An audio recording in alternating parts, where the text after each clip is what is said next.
Salut les amis, bienvenue dans ma nouvelle vidéo. Alors aujourd'hui je vous explique comment faire du foin facilement. On a besoin d'une pâture, peut-être d'une tondeuse ou pas. Ensuite un peu d'huile de coude, un râteau et le tour est joué. Et je vous explique tout ça dans ma vidéo, c'est parti.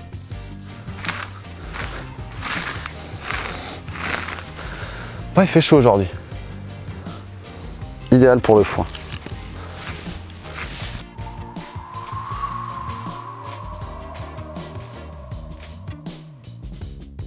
Salut les amis, bienvenue dans ma nouvelle vidéo. Alors aujourd'hui dans cette vidéo, forcément vous l'aurez compris, on va parler du foin, comment faire son foin facilement à la maison. Je vous explique tout dans ma vidéo.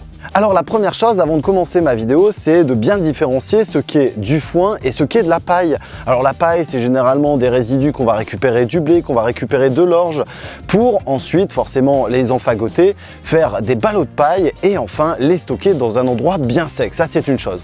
Ensuite, concernant le foin, on va utiliser principalement de la graminée, de la fétuque, du raie gras et plein d'autres encore que l'on va faucher assez précocement pour pouvoir avoir notre fameux foin.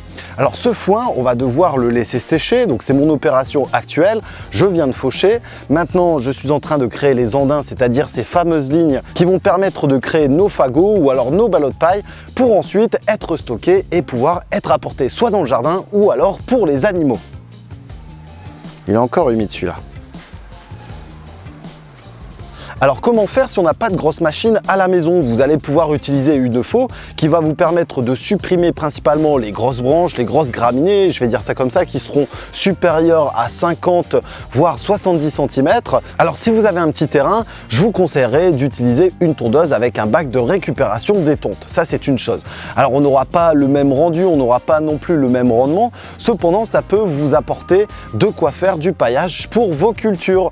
Donc vous récupérez ce gazon, vous l'étalez sur une zone de séchage pendant qu'il fait bien chaud, pendant environ 1 à 2 journées. Ensuite, une fois que vous avez fait sécher la plus grosse partie, vous allez le retourner et 3 à 4 jours après, vous allez pouvoir la stocker pour l'apporter par la suite dans vos cultures ou alors pour les animaux comme je vous le disais tout à l'heure.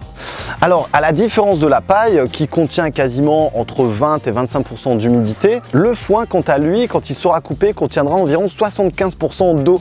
Donc c'est pour ça que le séchage, le fanage comme on l'appelle, est très important. Donc là-dessus, n'hésitez pas à venir retourner de manière régulière le gazon sur votre gazon, c'est le cas de le dire. Donc un peu comme ici, en même temps, je crée mon andin. Et ensuite, quelques heures plus tard, un peu comme ici, vous pouvez revenir et vous retourner encore un petit peu le tas pendant 3 à 4 jours. Alors assurez-vous que la météo est correcte, hein. Là ici c'est le cas. Alors on est au mois de septembre, c'est la deuxième fauche et je sais qu'il va y avoir une petite semaine de beau temps avec des fortes températures. Donc on va en profiter pour bien le laisser sécher et ensuite pour le stocker ou alors l'appliquer sur nos cultures automnales.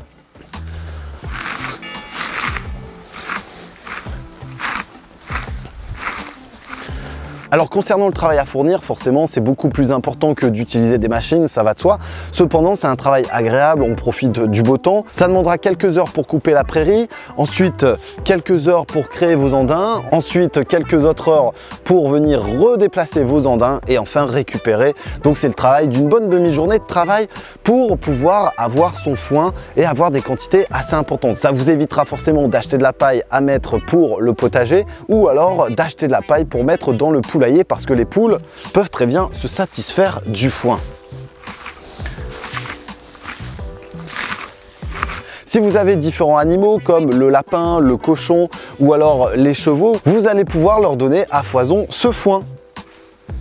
Alors concernant la composition de mon foin, c'est principalement de la graminée, mais il y a également quelques engrais verts comme du trèfle qui sont disposés un petit peu partout, que je viens faucher régulièrement avant la montée en graines, et ça c'est une particularité du foin pour avoir justement le foin le plus vitaminé possible. Alors ce que je vais faire maintenant, moi je vais aller terminer les ondins, il me reste encore quelques heures de travail, on se retrouve très prochainement pour d'autres vidéos, n'hésitez pas à faire votre foin, n'hésitez pas à l'utiliser comme paillage pour les plantes, vous allez voir ça sert à fond et en plus ça se dégrade très vite. Alors je vous dis à très bientôt les amis, un petit pouce bleu, on partage la vidéo.